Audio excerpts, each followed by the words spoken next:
Got it. Hello and welcome to the NZ Ahead podcast. I'm Liz and today I have got a fantastic interview for you. I have been waiting to chat with Allison, who you're about to hear in a minute, for over a year. So let me just give you a bit of a backstory. Allison joined our NZ Ahead community group, I'm going to say about 2 years ago. And we soon got to know her and found out that she was a person that started off in New Zealand. Well, she's Canadian and she went to New Zealand, really didn't like it, but met someone she loved over there, convinced him to move back to Canada with her and their little girl. And then she had another baby in Canada, decided that she didn't like Canada anymore and moved back to New Zealand. So she really has seen both countries from both sides. And she's got a wealth of brilliant stories to share. So you are going to love this episode, especially if, like us, you're thinking, oh, do you think I should move to Canada or New Zealand? Because Canada is always one of those countries that comes top of the list when you're thinking of emigrating to somewhere. So like I say, Allison is part of our NZ community group. If you want to know more about that community group, you can go to www.nzahead.com/free, where you can get the free 5-day video guides. And on day 5, you're given information about how to join our fabulous NZ Ahead private community group, which is just full of resources of moving to New Zealand. There's specialists in there. There's people who have moved to New Zealand and who are giving back. There's people who are planning to move to New Zealand and sharing their dreams. It's just a wonderful place to be. And that's where we met Allison. So let's jump on in and find out all about why Allison chose New Zealand over Canada. Got it. Welcome to the NZ Ahead podcast. Everything you need to know about moving to and living in New Zealand. There's a whole world here. So nice to be with you again. We call it Aotearoa around here, bro. You'll be right. We are your hosts, Liz and Brian. Amazing New Zealand in the southern seas. See, that's where I belong. That's home. Allison, welcome to the NZ Ahead podcast. I am so excited to have you here. Thank you for having me. Can you believe you have been in New Zealand a year? I was waiting for you to arrive. Literally, you've got such a brilliant story. And I've been waiting for you to arrive to do this podcast. And I looked at my notes this morning. I'm like, she's been here a year, Liz. Why is it taking you so long? Life is busy. Yeah. So we're here now. And I cannot wait to jump in and hear your story, because have you ever heard of the term ping pong pom? Have you heard that? No. So a ping pong pom is an English person or a British person that comes to New Zealand and then goes back to the UK because they don't like it. And then they come back to New Zealand because they decided that they did like it after all. Yes.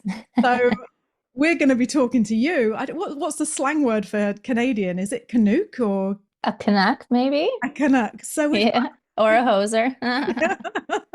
So we've got someone who has done the same sort of thing, but in Canada. So This is not your first time in New Zealand, is it, Allison? No, I lived in New Zealand 9 years ago.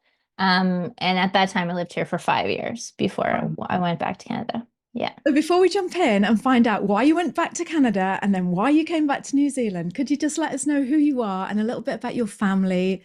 And just so we know who we're talking to. Sure. My name is Allison, and I am from Canada, from Alberta, Canada. And I have a husband named Gordon, who is from South Africa originally. And we have 2 kids, Zoe and Olivia. Olivia is going to be 10 next week, and Zoe is 7. Right. And we met in New Zealand, me and my husband. You met in New Zealand. So tell me about that. What the first time you came to New Zealand, why were you here and how did you meet Gordon? And I came to New Zealand because a friend of mine offered me a job here. He was working here and he needed to go do this thing in Germany for 3 months, and he needed somebody to fill in for him. And I was kind of like floating around, not really wanting to be a grown-up anymore, and it seemed like a good option. So I came over here, and then once I got here, the job wasn't exactly what it was supposed to be. They already filled his job. He'd already left, and I was kind of stuck with this like thing I wasn't really willing to do, pretty much. I'm like, I'm not doing this for 6 months or 3 months or whatever. So instead, I decided to go traveling. So I traveled around for 2 and a bit months, and then I was ready to come home. And my one of my best friends who had been in New Zealand before, she's like, just stay. You have a year working holiday visa. Like, go get a job or something. So I was in the South Island and I applied for a bunch of jobs, and I got offered a job in, and I'm going to pronounce it not the way Kiwis say it. I'm going to say it Canadianized, but I got a job in Taupo, and it was totally over the phone, and they wanted me to come for an interview, and I said no. I'm like, I like the South Island. I'm not driving all the way up there if you're not guaranteeing me a job. So they thought about it for an hour and called me back and said, okay, we think you'll probably work out, so come on up. And my husband was the pilot who worked for the skydiving company that I worked for. So we met here in Taupo. And I decided after a few months, okay, well, that, my visa's almost up. I'm ready to go home. I don't love New Zealand. I actually only lived here through the winter. It was only just becoming summer when I was ready to go home. So as far as I was concerned, it's cold and rainy. And I made it to Vancouver Airport and realized that maybe I was actually in love with Gordon and I shouldn't go home. So I took the one last hour-and-a-half flight to my parents' house, had cry for like a week, and then talked to Gordon about it, and I decided to come back. So I went home for a week and a half and turned around and came back, and then Gordon and I moved in together, and then that was it. That's how we like ended up in. So I've actually gone back to Canada twice. I was going to say, yes. You're even better than a ping pong pom because you've gone back 1, 2, yeah, 3. Yeah. So before we go any further, need to just ask, so how old were you when you came to New Zealand that first time? I was, let me do some math here, 27. 27, right? Okay, so you're 27. I heard that you said you came over on a year-long work visa. Yeah, I came over on a working holiday visa, intending to just work for 3 months. I didn't plan on traveling at all. Actually, I was just going to do the job and then go home. And only decided to travel around when the job didn't work out. Then I bought a car and did the whole tour New Zealand thing and sleep in the back of my car, all that. Yeah, because you're 27 and you can. It's like I can do whatever I want. Oh, isn't it lovely? Yeah. So you go up to Taupo and you meet Gordon, and he is the pilot for a bungee jumping company that you're doing? Skydiving. A skydiving. Yeah. Oh, this is really exciting, this. And and you meet and your eyes meet, and then you go back to Vancouver and then think, what am I doing? I love Gordon, and I come back. Yeah, I didn't even make it all the way home. I still had another flight to go. I had just made it to as far as like Canada. I still had to go another flight home, and I was like, ugh, and I called him from the airport. I was like, oh, I've made a mistake. I was just sad. I was crying. And he kind of said, well, you have to go home. Your visa's ending, blah, blah, blah.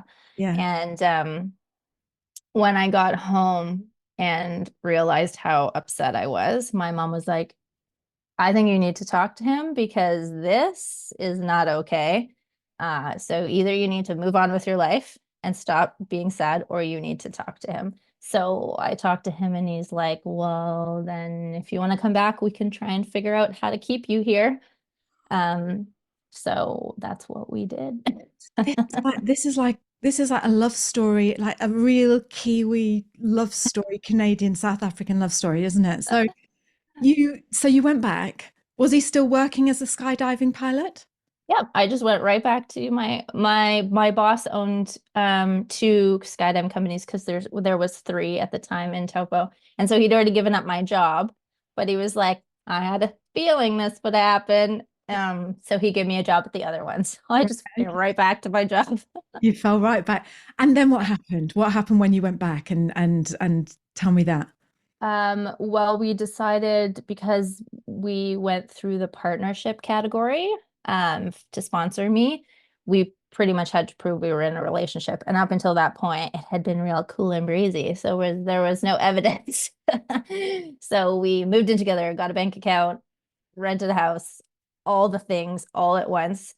Um, and we lived in Tupelo for another 2 years together, and then Gordon got a job in Wellington, so we moved to Wellington after Right. that. Yeah. Okay.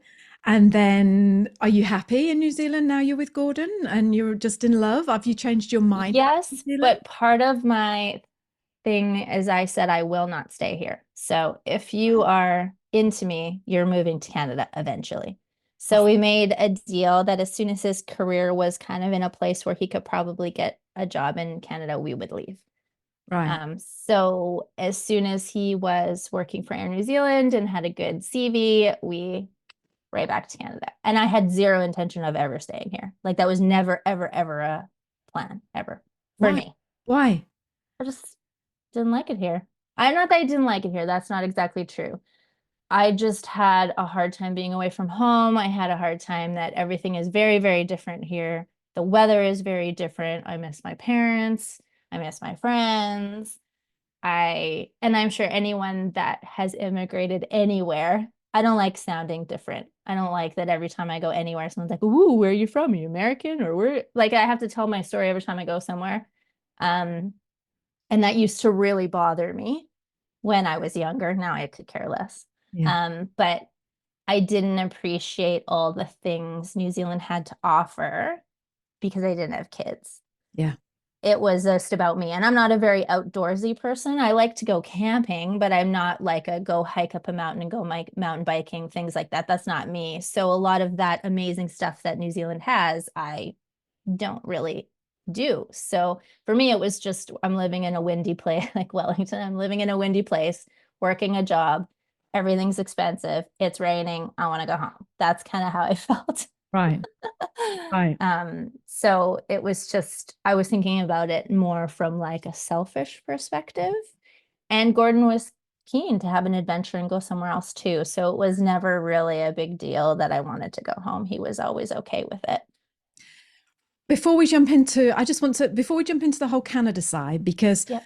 I am so intrigued by this story because I only met you when you joined our community. And if I could say, like, if there was one person that was holding a flag for New Zealand about how wonderful that country is, this country is rather, it was you in that community. Yeah. I mean, you were there, the first one there when anyone was saying anything negative about New Zealand. Oh no, New Zealand is the best. So this story to me is just fascinating. And I just want to say before we go any further, I really, really appreciate your honesty. I really Well, appreciate I that you're wanted being to honest. just be fair that I think the first time I lived here, I probably felt how most people, and I think especially people moving from North America or anywhere that has, you can buy anything you want at any time or has really nice weather, um, that New Zealand is a very hard place to get used to. Yeah. And I was not interested in getting used to it the first time I came. Like I just had no intentions, but I didn't immigrate here. I came here, met someone, and then kind of felt like I had to stay. Yeah. But when I came back, I knew all that stuff already. I knew the things that bothered me. I knew the things that got to me. And I came in prepared for them. And then also I was a little older, a little wiser, and those things I didn't care about them anymore because there's other life things that are more important kind of thing. Right.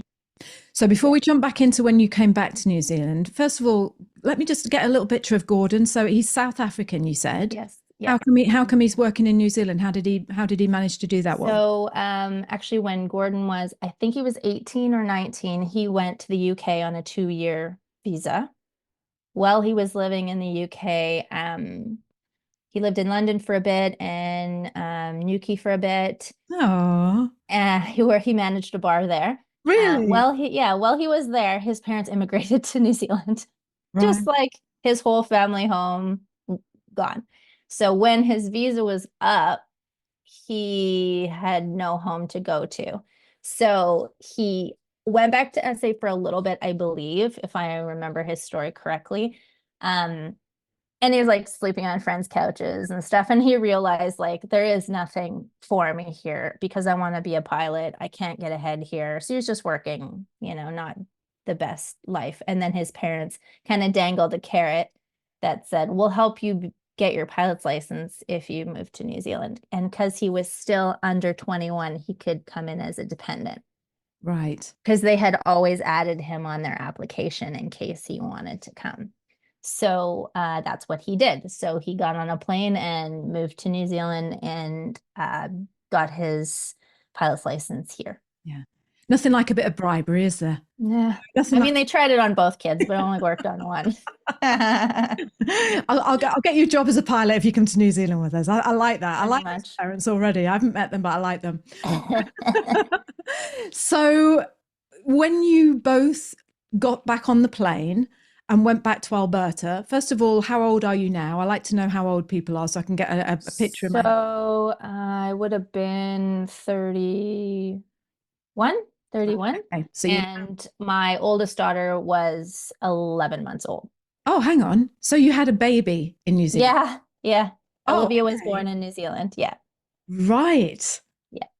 Okay, so that changes things a little And bit. that was also like very interesting for me because I had all these preconceived notions of what it's like to have a baby because all my friends already have kids because I had kids late. And I had a baby in New Zealand, which is 100% different than having a baby in Canada.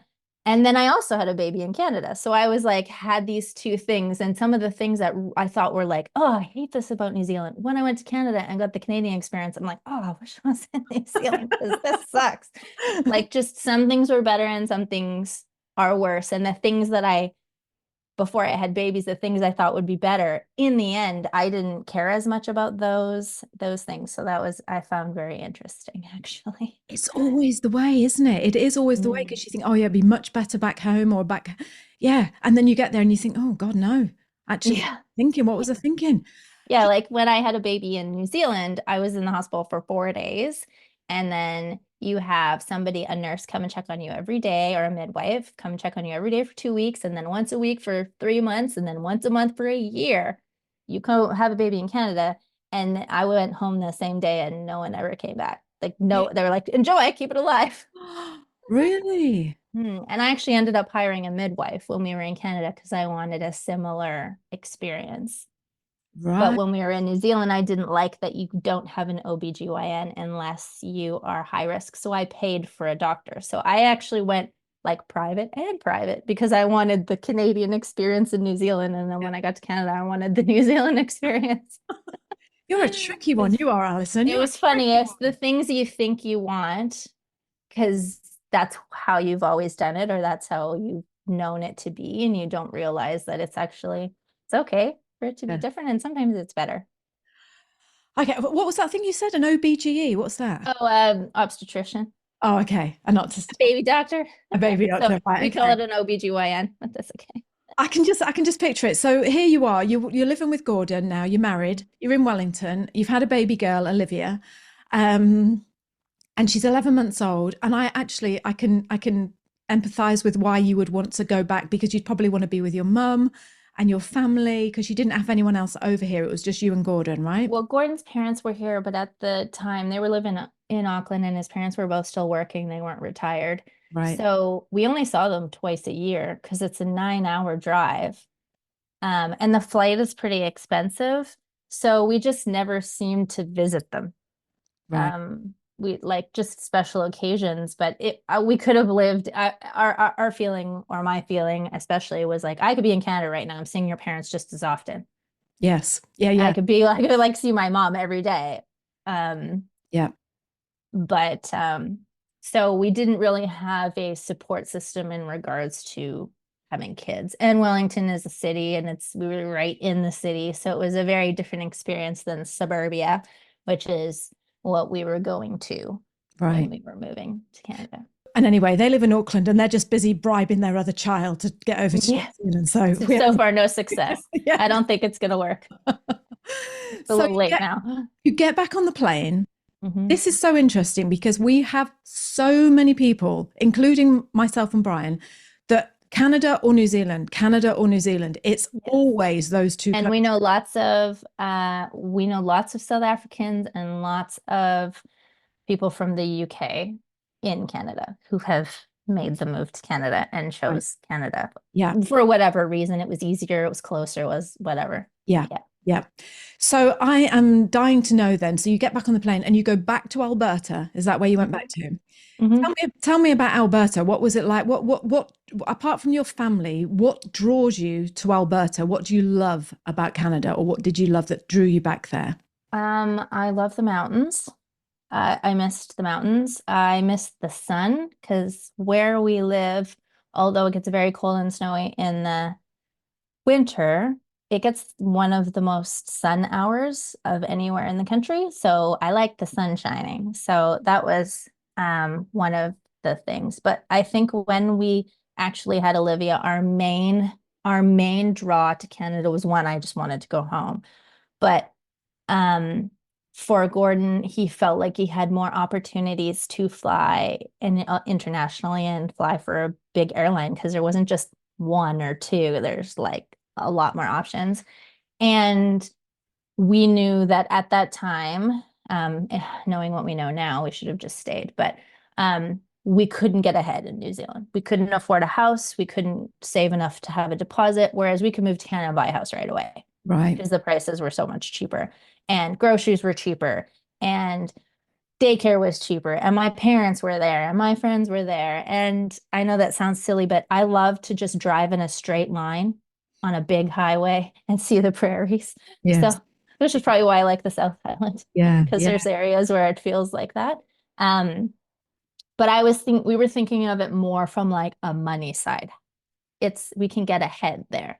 We can't get ahead here. We weren't thinking about what the lifestyle for our child would be like. We were thinking of it more like what can we have and what can we buy and what can we do to get to because we were behind compared to most people our age. We didn't own a house. We were just having kids and that kind of stuff. So um and we moved in April. So I know for Gordon, it's very shocking when you fly between Canada and New Zealand how green New Zealand is. So we came back to Canada when all the grass is still dead and everything was brown. Trees didn't have any leaves. So it was like kind of like, I actually regretted moving back almost right away, but I only told Gordon that like a year ago. Oh, really?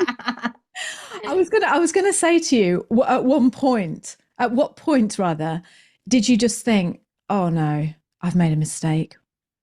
Probably like I want to, because we had organized a place to rent before we even got there. So we had a place to move into right away. It was when about 3 months in because Gordon couldn't get a job because none of the airlines would hire him. So in Canada, when you're a permanent resident, you get a card that looks like a driver's license.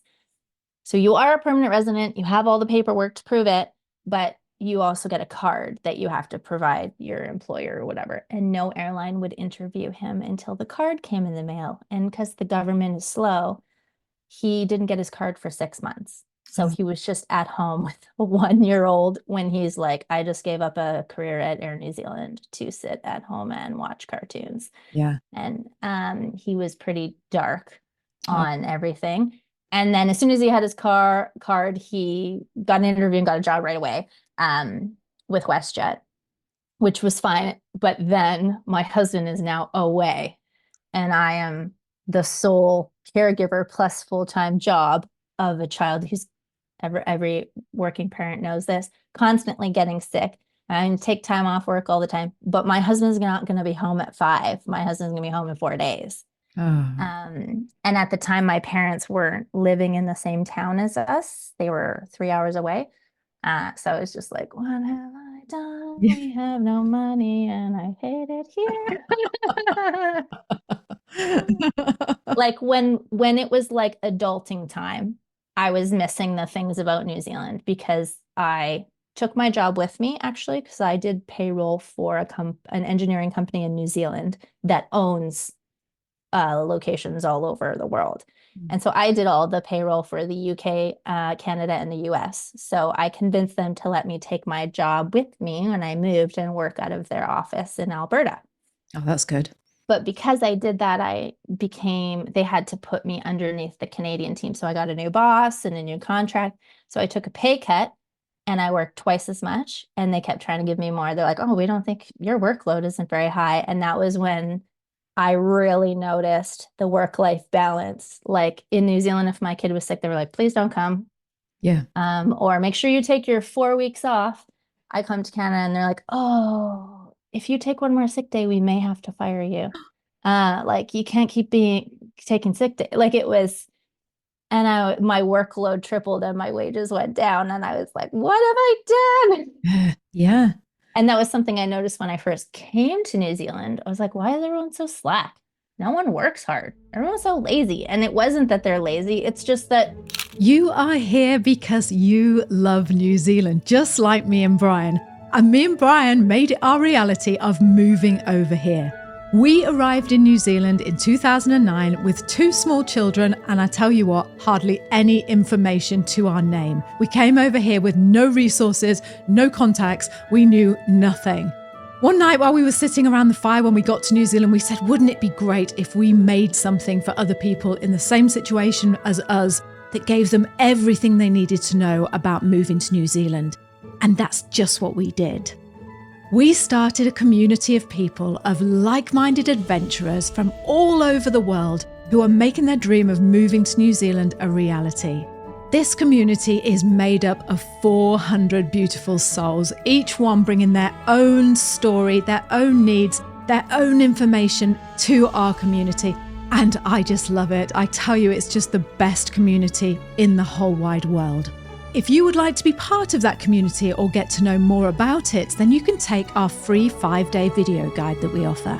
This is a video guide that Brian and I created, showing you some aspect of life in New Zealand every single day. There is nothing like this on the internet. You won't find it anywhere else. It's brilliant and it's unique and it's free.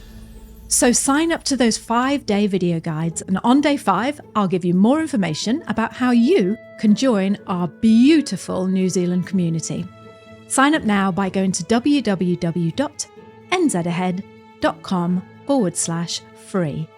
That's www.nzahead.com/free. Get to day 5, see all about our community, and I hope to see you on the other side. Okay, let's get back to the show. everyone's so lazy. And it wasn't that they're lazy. It's just that they just don't have that like, go, go, go, go, go, go, go, achieve, more, more, more. There's more time. There's more time for that. Get more in, do more work. They don't have that mentality, which I think North America does. They're just like, you just do your job and then you go home and you enjoy your life with the money you just earned. And so when I first moved here, I didn't understand why everyone was so cruisy about everything all the time. You know, and they're not dreaming about their job on a Friday night, and they're not stressing about it on a Sunday night before they go to work on Monday. They're just like, doing their thing. And when I did the exact same job in a different country, exactly the same job, same people I'm paying, same company, and I was like, my stress went from like here to like up here. I was like, what have I done? Yeah.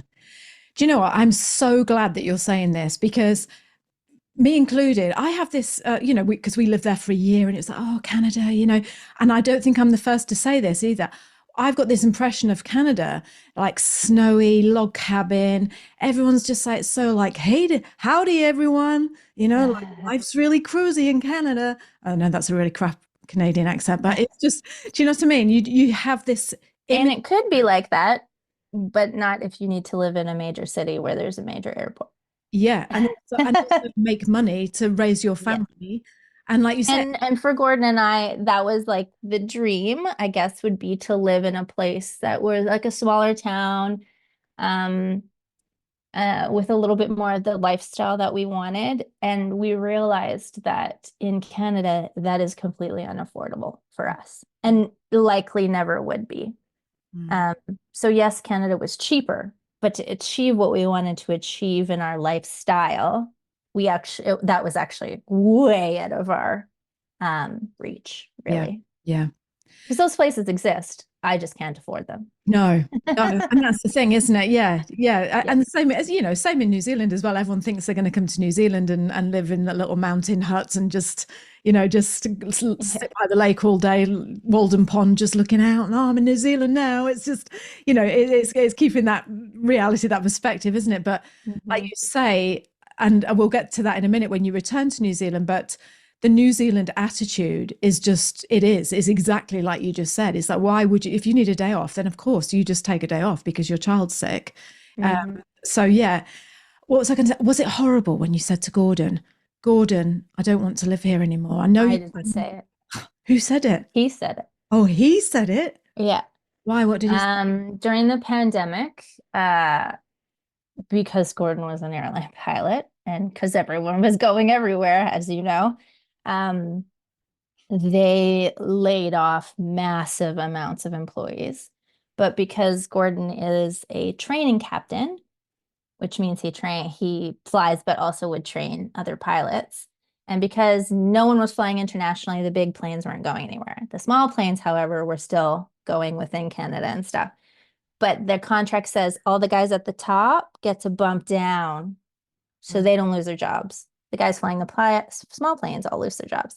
So because Gordon was a training captain on the small planes, he got to spend months training these guys to replace him that don't want to be there. This is beneath them. And the company morale was very low. Anyone that knows much about Canada knows that they went on strike like 2 years in a row. And so he was just extremely unhappy in his career at that point. And then when people started flying again, they were like working them so hard. He was working so much. And people like forgot how to be humans when they started traveling again. And the way he was treated by passengers, that he'd come home and be like, it's like people just forgot their manners while they were trapped in their houses, kind of thing. And so he was just really unhappy. And by this point, the snow and cold had, it wasn't so cool anymore. 8 years in, he was pretty over it. And as a pilot, obviously, it controls whether you maybe go home that night, because if the weather's really bad and there's lots of snow, you're not getting in. So you're staying wherever you were. So he thinks he's going to be home today. He's not home today, or he's supposed to be home at 8 and doesn't get home till 2 in the morning. So he started this conversation with me about wanting to retire in New Zealand. First, we wanted to move somewhere else, and then we had decided we couldn't afford that town that we wanted to move to. That was a very similar vibe to where we live now in New Zealand. And he was like, I really want to retire in New Zealand. And I was like, I'm not moving to New Zealand when my girls are getting married and having kids. Like, I'm not leaving them. Like, that's not happening. Sorry. No. And he was like, and it was like kind of not a heated argument or anything like that, but he was like, I really want to do this. I don't want to retire here. It's depressing here. It's snowy and we can't afford the place that's not depressing, that is beautiful and, looks gorgeous and whatever, and is really relaxed. And I said, if you want to live in New Zealand, then we should go now. Because if my kids move back to Canada as adults, that's their decision, but I'm not going to leave them. So if you want to go now, our kids are young enough, let's just go. Because by that point, I was over it. I didn't really like the consumerism that was going on where we lived, and it just felt like a mom competition and got to have the newest, shiniest house and cars, and everyone's drowning in debt. But, at least it looks good on the outside. And I was just over it. I missed how in New Zealand, and if you've heard the tall poppy syndrome, Yes. or whatever, I missed that. I was like, I want someone to ridicule me for having a super expensive, unnecessary car, or for having something that they can't even believe it got here. But I could just be like normal, and then I'm just normal, and that's fine. You're not expected to have the nice car and the nice house and all these things. So I was kind of over that by this point. So I said to Gordon, if you want to do this, you need to be serious, but I'll go. Right. But I want to go now, not in 5 years, not in 10 years, like right now, or not going. Right.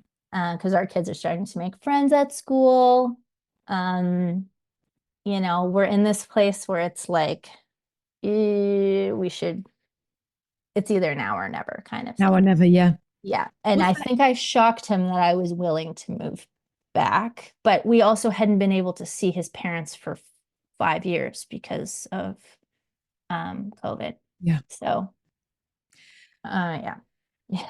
Do you know what? I love this story because it is resonating with me so, so much when you say about the, the mum competition and the whole community, just that whole not community, what's the word? Consumerism, and just Yeah. you just we call it keeping up with the Joneses in the UK, but that's Yes. what it We feels the same like. thing. Yeah, Yes. yeah. And it's And like it's expected. exhausting. Yeah, It's exhausting and it seems expected. And yeah. if you, because about 3 and a bit years before we moved, we decided, like, I was looking at our banking and stuff, and I'm like, we have no money. We're making the most money we've ever made, and we have no money because we just kept upping our lifestyle. We went from, a little tiny townhouse and an old used car to two brand new cars and a big flashy house in a nice neighborhood. And I was like, for why? Yeah, I'm so sick of cleaning this house. I hate this house because it's so much work. yeah. So I can, and we're having, like, Olivia's first birthday, all we did was have a cake and had some friends. And now I'm doing these elaborate $1,000 birthday parties to keep up with all the other moms. Oh, um that because there's an expectation because your kids are going to all these birthday parties that are like next level. I want mine to be like that. And as a parent, you don't want to disappoint them. And I was just so over it. So we were like, right, we're gonna go debt free. We're gonna pay off all our debt. So we moved back into our townhouse, which had been a rental property. We sold our new cars, like sold them, bought two cars, bought one car with cash and borrowed a car from my parents that they didn't use anymore and paid off all our debt. And people were like, are you guys okay? Are you getting a divorce? Like, what's going on? I'm like, I want to go to Disney and be able to pay for cash with cash. We want to go to New Zealand and see our family on holidays. Right now, we can't do anything. And then after we did that, we went on a bunch of trips and people were like, I wish I could go to Disney World. I'm like, you could. You just can't live in that house and pay $1,000 car payment. yeah, Like, and yeah. we were just wanted to be different because we wanted a better lifestyle. And being different was so against the grain, and people did not get it. And it was like constant people mentioning it to me. And I thought, how is this any of your business? Surely this is something you would keep to yourself. No, they don't get it. Mm. And it could be where we lived. If we lived in a small town, or like, farming community or something like that, it'd probably be a little bit different, but we lived in a city, in suburbia. And I know there's places in New Zealand we could live and that would feel exactly the same because we have friends that live in those areas, but they are few and far between. Whereas in Canada, it feels like across the board a vibe. Yeah, yeah.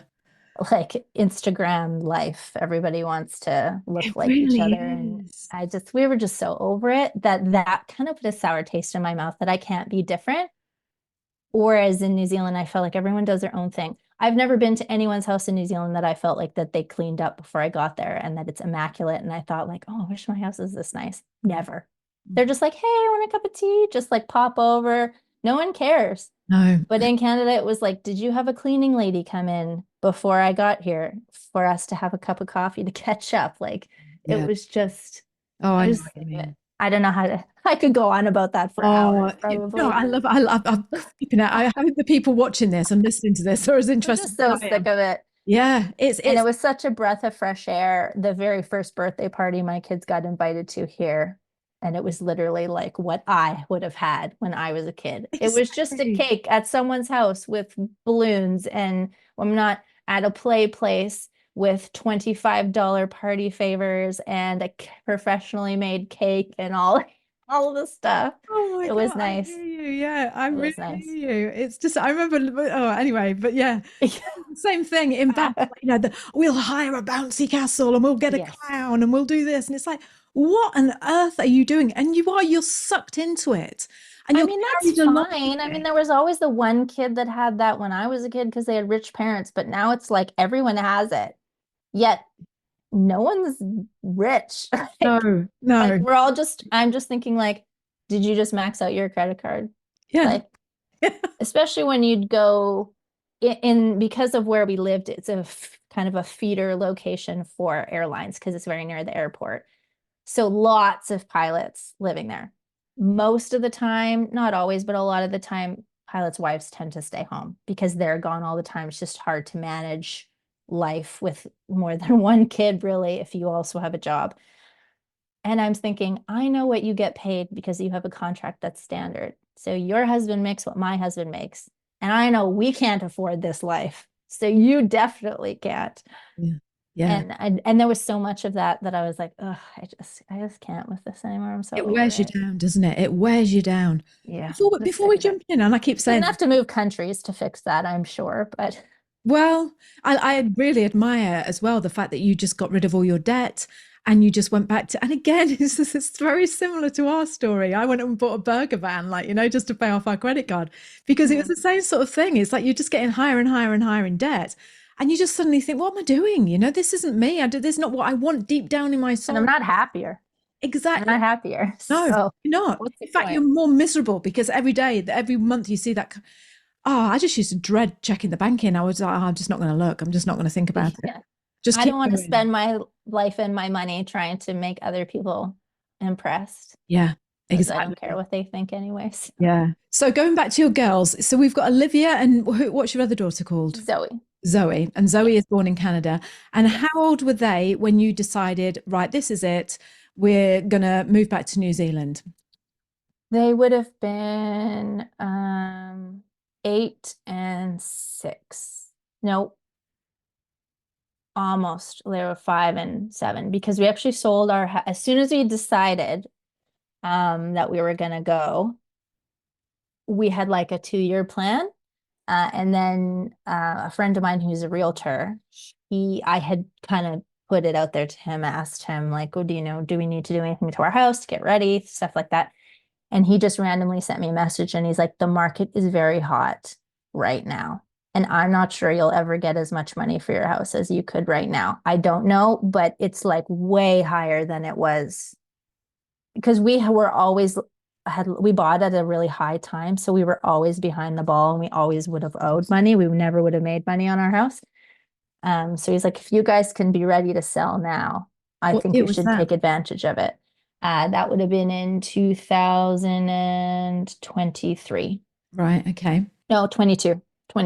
Yeah. So what happened? Did you sell it? We did. So I said, how much time? And he's like, well, how much time do you need? I'm like, tell me when you want to be here to take pictures. He's like, Wednesday. I'm like, okay. So I rented a storage unit, emptied out half our house, cleaned the rest, and it was ready. And we sold it. It was all done in a month. And then so we stayed with my parents for a year. A year, that's right. Yeah. I remember you were always on the chat telling about how you were living with your parents and sometimes you were clashing and sometimes. So going back to your parents, because they must have just thought, oh, bliss, Allison's home, the girls are here. They've been, now I've got my grandchildren around me. How did they take the fact that you were now? They were not happy about it, but I'm very lucky that I have a mom who sometimes I want her opinion and I want her to tell me what I should do, and she just won't. My mom is very neutral. Wow. So she was sad and disappointed, but she didn't tell me that. I know she was, but she was like, well, it's your life and you're grown-ups. Whereas my dad was like, what? No. He was very disappointed because my parents moved to the town we were living in to be closer to us. So then we're gonna back to New Zealand. So they were not happy about it, but we kind of, before we decided to go, we had discussed if they would be willing to move here, if we could sponsor them. And they said yes. So we moved here with the hope that they will one day live here as well. Okay. And that I don't want to say whether it comes off or not, but you know what? Just having that hope and that plan, it makes it so much easier, doesn't it? It just, parents had turned around and out and said, no way, then that would have made it that much more harder for you. But knowing that they might be able to come over or they will come over one day, it's. And my parents are retired. So as soon as we got here, they came, so we got here in end of June, and they came for 3 months in the summer. And when they went home, and so it was just like a feel for it. Since we've been living together for a year, we thought it'd be pretty easy for them to come stay with us for a while. We're used to being all up in each other's business and in each other's space. So as soon as my parents went home from their visit, they were like, yes, I think we would like to move there. We would be willing to move there. So we applied for what's called a grandparent visitor visa. So now they can come and stay with us for 6 months of every year for the next 3 months and then, or next 3 years. And then we're hoping as we're getting to the end of that visa, we will be able to sponsor them for residency. Right. Fingers crossed. Yeah. And have they been back and spent these 6 months back with you? Or how many No, times? they're coming back. So they were here this summer, and then they're coming back first week of November. Right. Okay. Oh, that's gorgeous. Yeah. That is so nice knowing that they're coming over. That's So lovely. they're getting to skip winter, which they enjoy. Yeah. Yeah. So tell me, because everyone's dying to know now. So you get back to New Zealand. Tell Mhm. me, was it what you wanted? Are you happy? Are you any regrets? Is it what you imagined? I don't regret moving. There are days where I miss the accessibility of things at home. Like I want to buy something or I need something. And one, we live in a smaller town, so it's not like we live in Auckland or Christchurch or something where I can just drive to the mall. So the accessibility of things, sometimes I get quite frustrated with that.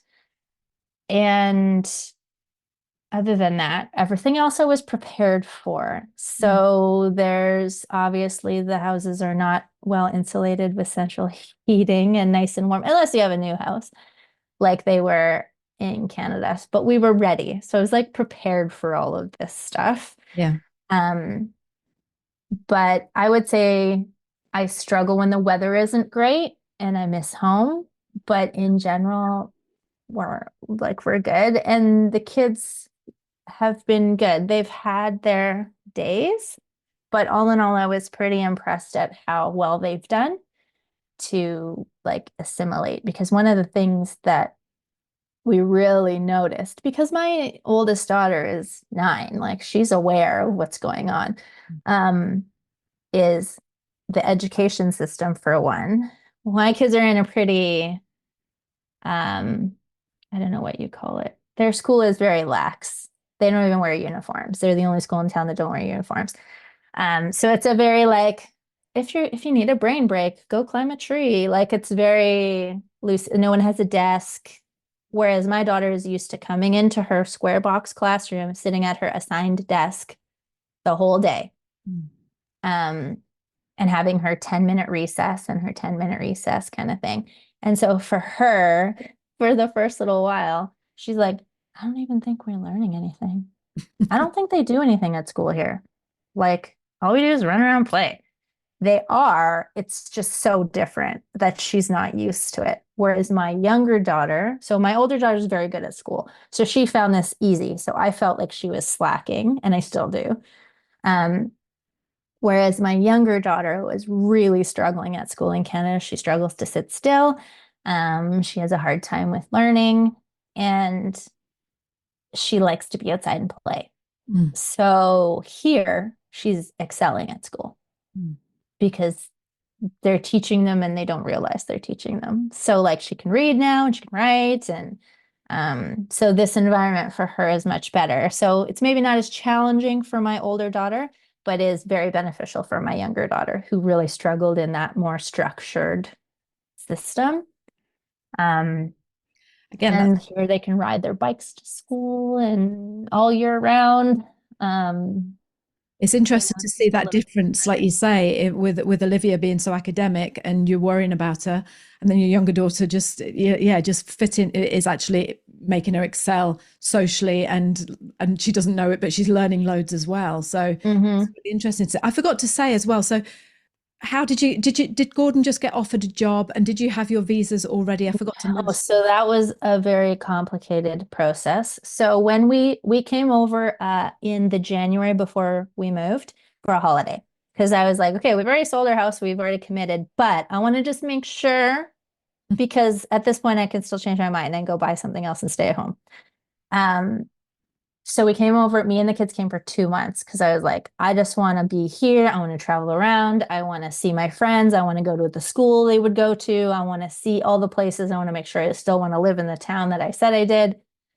And while we were here, I went for coffee with an old colleague from when we lived in town before, because although we met at the skydiving place, once I had a visa, I got a grown-up job Okay. at an accounting firm. Um, so we went for coffee and I kind of had asked her, like, what's the job climate like? Because Taupo is a fairly small place. There's not a lot of jobs unless you work in tourism or cafe or something like that. And so she kind of gave me some tips and she said, then send me your CV. And then if I have any clients at the accounting firm that are looking for people, I'll pass you on. I'm like, okay, sounds good. So I went home and then like a month later, she emailed me and said, so we actually thought maybe you would want to come work here because we have a job we think would fit you really well. We're willing to wait for a while for you to come, but we really can't probably wait more than about 3 or 4 months. So, and they were willing to give me school hours, so I didn't have to worry about childcare or Gordon being away and stuff like that. So the job was just so good. My husband's like, I think you should just take it, and then I'll try and sort out a job. Just take it. So we agreed I would take it, and that was when the ball got rolling for when we would move all our things and our dog and everything like that. And so I came over here with the kids, not knowing when we would see my husband. And he had applied to 2 airlines. He managed to get an interview 2 months after we got here, and he started in October. So we lived here for about 6 months before he got here. So Yeah, I remember that time. And yeah, that again, that's really, really brave, and really, I think it is. I just think it would have been tough, just to come back and set everything up. I remember you at the time, you were, finding your feet in the schools, and yeah, that would have been. We needed to be realistic. My wages won't pay for a life in New Zealand. No. So he couldn't just quit his job and come and then hope he'd find something. Yeah. He had to work there and send us money so that we could pay for our life here. I mean, had he not been living with my parents, it wouldn't have been doable. But my parents, my parents charged us rent. And then when we left, my parents just charged Gordon like $100. Right. Yeah. They were like, well, he's very rarely here. And then you guys have more money to sort out your life. Yeah. And because we were converting the Canadian dollar to the New Zealand dollar, it was more money in the end for us while he was still there. But obviously it wasn't great not having dad moving to a new country where we sound different and dad's not there and all that stuff. So that was very difficult, but worked out in the end. Are you glad that you chose Taupo? Are you glad that you went back there? Yes, and that was kind of a deal breaker for me. I really like Wellington where we lived before, but Gordon didn't want to live there again. Because though he's like, you don't remember how awful the weather is for me as a pilot flying in and out of there. Yeah. He's like, I don't want that to be my home base if I can avoid it. And Wellington is very expensive. And we were trying to ease up our lifestyle and make it more chill. And moving to a big city is doing the opposite of that. So we kind of talked about it and we both agreed that this is where we wanted to live. And Gordon's parents actually only live an hour from here now that they're retired. Oh, perfect. So I was kind of like, it's Taupo or nothing. Yeah. I don't want to go back and live in Auckland. I have zero desire to live there. Yeah. I like to go shopping. And then I get so stressed out about the traffic, I don't want to live there anymore. Yeah. But that's because I'm tired of that life. Some people love it, some people don't mind it. And it's a beautiful place. And as far as the hecticness goes, it's nothing compared to, the cities that we've lived in the past and in Canada. But I just wanted my life to be really chilled out. And I want to see the lake every single day when I drive to work. And I want my drive to work to be 5 minutes. So. And is your life chilled out now? Yeah. Yeah. I can see the lake out my kitchen window. Yeah. We could go, we're like a 10-minute walk to the lake, or we can see the Mount Rapeu from our living room, and it takes me 5 minutes to get to work.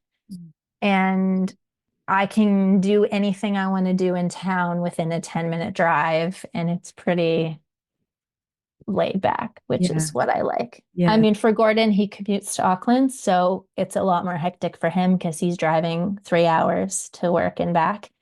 But obviously, he doesn't go to work every day. He goes to work for days at a time. But this is where he wants to be when he's not at work. He wants all his days off to be really relaxed and chilled out. So all in all, I met someone at the weekend actually, and they were Kiwi and they came back from Australia and to live in New Zealand. And he was telling me that he said, "Oh, it's not what I remembered. It was, I'm happy here, but I think I might go back to Australia because New Zealand isn't really what I remembered." All in all, for your experience, is it what you remembered it to be? And are you happy to stay here? Is everything ticking the boxes? I would say for the most part, it's what I remember. A lot has changed as far as when we lived here before, it seemed like people didn't really care about having all the nice and shiny things. And now everyone seems to, not everyone, but there's a lot more common for people to be driving brand new cars. And there's so many houses being built. Tuck was like twice the size of it when we left. But that's happening where we lived in Canada. So I think that's just happening everywhere. But for the most part, I would say yes. New Zealand is significantly more expensive than not than I was prepared for because I knew how much it would cost. But our lifestyle obviously is we're paying double to have this laid back lifestyle. But since we've left Canada, the prices have gone way up there too. So I'm not sure. Whereas to move from the small townhouse that we had to the next house, we probably would have spent, 500, 600,000. And in New Zealand, we would spend 8 or $1 million. And now that same $600,000 house in Canada is now 8 or 9. So we're kind of almost on par with where our lifestyle would have been there if we moved to the next house or a bigger house or anything like that. And I just think like, if I lived somewhere in Canada with this chilled lake lifestyle and I could see the lake from my house, I would be paying millions, 2+ million. In Taupo, I can buy a house where I can see the lake from all my windows around my whole house for $1 million. Like that's a lot. $1 million is a lot, but that's not that price wouldn't be accessible for this lifestyle, even in Canada. Yeah, there are cheaper places to live, but I don't want to live in those places. Just like there are cheaper places in New Zealand, but I don't want to live in those places. I want to live here. So I think we will be happy long term here. I do miss home a lot, but I don't. It's a very hard thing to explain. I miss home and I want to go home, but I don't want to live there. Does that make sense? Makes perfect. I feel more myself here because I can be whoever I want and no one seems to care. Yeah. I can do what I want and be what I want. And I don't need to keep up with anyone and no one cares that I'm not trying to keep up with anyone. And I find a lot of peace in that. And I think like if I want to go back, I can. Yeah. I'm a citizen. I can go back whenever I want. Yeah. Same with my kids and my husband. We're all Canadian citizens. We can go back. But for us, one of the easy things to come here is I was already a permanent resident and all my family are citizens. So we didn't have to, lucky for us, deal with the visa immigration stuff of coming over. We were able to just make the decision to come and then sort out all the logistic parts. But I would say my husband is extremely happy here. Right. And I'm still in the teething stages, but it has nothing to do with New Zealand itself. It's, giving up being a block away from my mom and having a house that we had renovated that was warm and toasty and everything was new, to go to like a rental that you don't own and, the things that will change as we buy our own house and things like that. But we're kind of like rewinding back to where we started when we went back to Canada, starting again. Yeah. Yeah. You know what? I could talk to you for absolutely hours. And I was just thinking before, actually, when you were talking about the girls at school, I'm sure people are listening to this saying, please get her back on and talk about the school system and your kids' experiences, because that is really, really valuable stuff. So I'm not letting you off the hook yet. I know I've been hounding you for a year to do a podcast today, but I'm going to be asking you to come back on and talk about the schooling system, because you're such a wonderful speaker. And Oh, you're thank just you. really are, and you're just saying it exactly as it is, which is so lovely, because I know it's hard to come onto a podcast and tell the truth, but that's exactly what you're doing, and you're so authentic and so open. And I know that everyone listening to this is going to be like, thank you for just telling us the truth. So first of all, I just want to thank you for that, Alison. You've been a wonderful, wonderful guest. And the thing I'm picking up from this is, and I feel the same myself, is just when you're in New Zealand, you make that adventurous move to come to a country like New Zealand, and you come here, and all of a sudden you look to me like you can just be yourself. Like this is you, like this is your roots, your life that you always like kind of long for, and it's really coming over as that to me when you talk about being in New Zealand, and then you have this kind of pull, don't you, where it's like, and I get it with the UK as well, it's like, yeah, but what about that? And you go back to that place and you just don't feel quite right. There's something not quite right about you as a person when you're there. Do you feel like that? Yes. Yeah. Yeah, that I wondered if you did, because that it's coming over like that, and that's how I feel. I'm just more, when I'm in New Zealand, I just feel like breathing out and going, oh, I can just be me. This is it. This is the real me. I would definitely agree with that. And I think you could probably pretty much get this anywhere in New Zealand. I don't think you have to live in a smaller beachy town like we do, but I get a lot of out of being outside, which is why in Canada we were like camping every weekend. But from November to April, I can't do that. And I'm not into any snow related sports. So I'm pretty much trapped inside for months at a time. Whereas here, even if it's raining, there's a botanical gardens 5 minutes that way, or the lake is 5 minutes that way. So no matter what, I can just go outside and like walk around and smell all the trees and have the like kind of feeling. Whereas to get a place where I could walk around with trees would be like a 45-minute drive from my old house in Canada. And that's not saying that that's everyone's experience in Canada. There's lots of beautiful places you can live in Canada that give you all of this. It's just those weren't accessible to us either financially or because of my husband needs to live within a certain hour drive of an airport. Mm-hmm. So this was kind of the best of both worlds. And something because we have a lot of friends that are immigrants, and obviously my in-laws are, and I've talked to my mother-in-law lots about this. Something that I've kind of discovered, and I think it's really important for anyone who's just got here or who is about to get here, is it's not going to fix the problems. Like having that be this like, oh, when we get to New Zealand, and because just, yeah, it might solve some of them, but it'll make a whole bunch of new ones that you didn't know. And my personal opinion is it takes 3 years.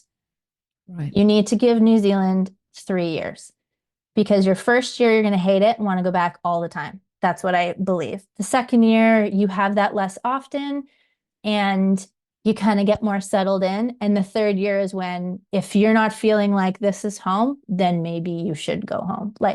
Because I think by year 3, you're seeing all the things for what they are, and you know whether you've made the right choice and that's better for you or not. And because that's where I was at when we moved back to Canada, but we had already committed to moving back to Canada. I was actually in a place where I could go months and months and months without missing home. And I was settled, and I knew where to buy my coffee, and I knew what grocery stores sold the peanut butter that tastes like home, and all that kind of stuff. You kind of sort it out. But the first year is just going to be constant, like, oh, if I could go to IKEA, or if I could I wish I could just go order on Amazon. It would be here, tomorrow, like home, or like all that kind of stuff. Yeah. It takes a little while to get over that. And So I always think like I not never understand it, but I always feel heart sore for anyone that gets here and leaves within a year. Yeah. Because I think everyone wants to leave their first year. That's just what I think. Yeah. Do you know what? I was just going to say to you before I let you go, is there anything that you would give, any advice that you would give? And you've just nailed it. Absolutely perfect. I couldn't agree more. I really couldn't. I used to say 2 years, but actually you're right. I think it's 3. I think it's 3. Like, I think in that third, like the beginning of the third year, I hate it here. I want to go home. Or, you know what? Like, it's good now because you've figured out all the kinks and now you've decided, is this the right place for you?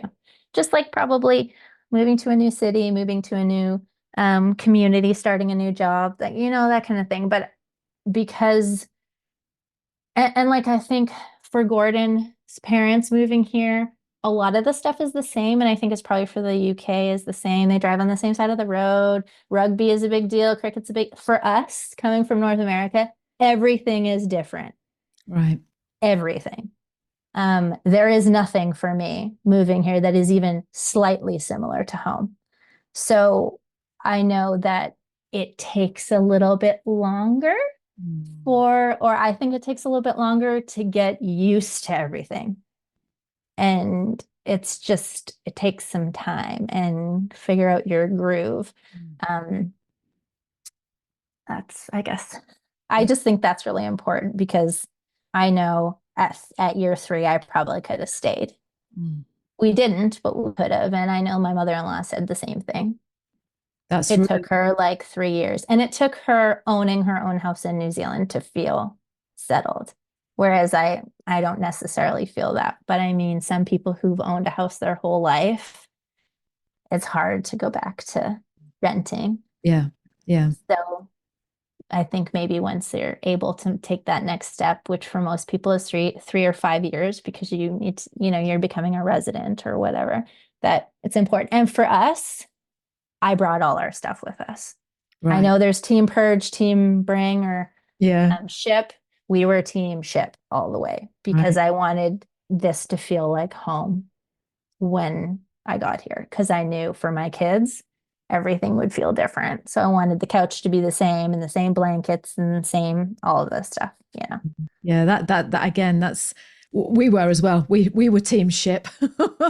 I know a lot of people on the community are like, no, we're just buying new when we get there, or we're just going to do whatever. But yeah, I think consistency, it helps. And I'm a super analytical thinker. So when we were on our holiday here, Gordon and I went pretend shopping, and I had a spreadsheet, and I wrote down every single thing that we would need to replace. Like need to replace toaster, microwave, beds, blah, blah, blah, blah, blah. And we determined that if we shipped almost everything except electronics, that it would be the same price to ship half our things and replace half than it would be to replace all. Right. It would be like within $1,000. So we were like, well, we'll just take half our stuff. Yeah. Just bring it. And there's stuff I wish I brought more of. Like I don't actually wish, there's like nothing that I've brought that I wish I didn't bring, but there's stuff that I wish I'd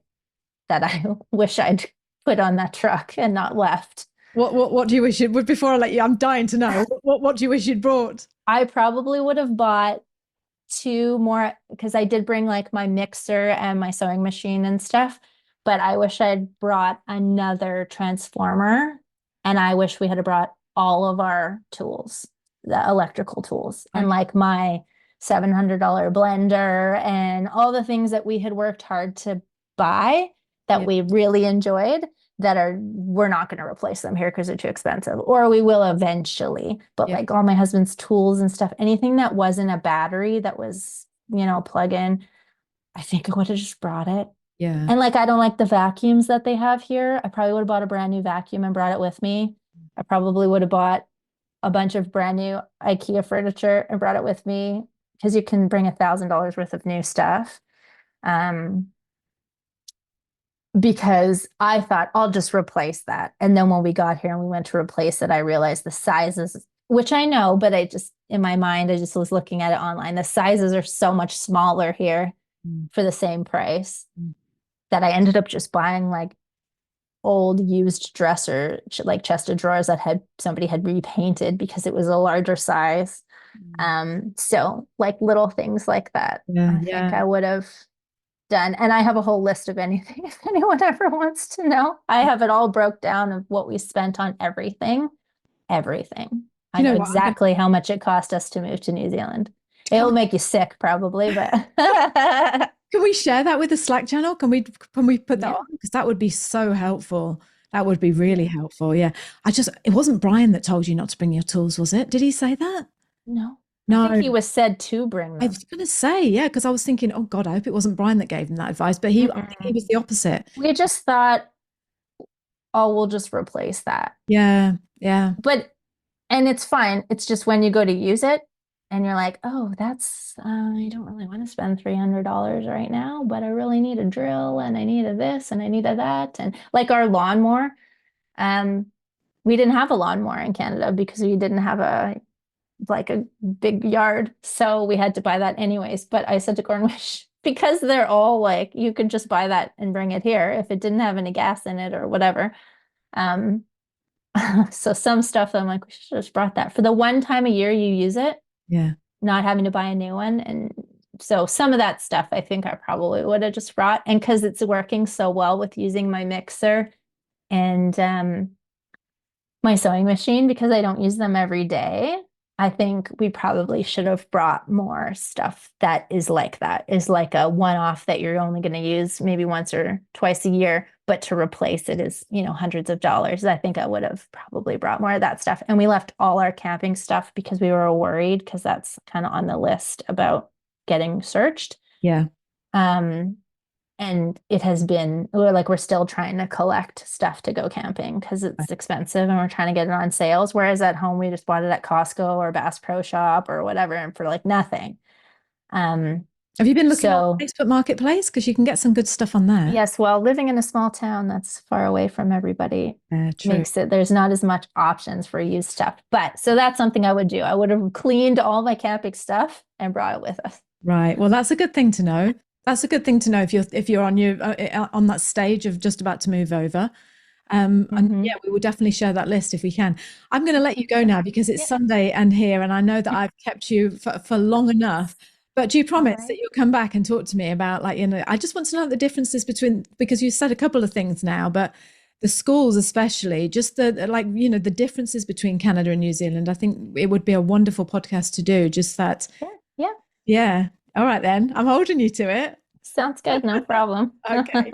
Thank you so much, Allison, for joining me. And I will speak to you next time.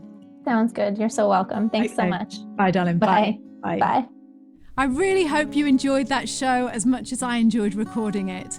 If you're moving to New Zealand and you are interested in joining the Slack group, the private community group that we raved about and talked about on today's show, then you need to head over and get our free 5-day video guide.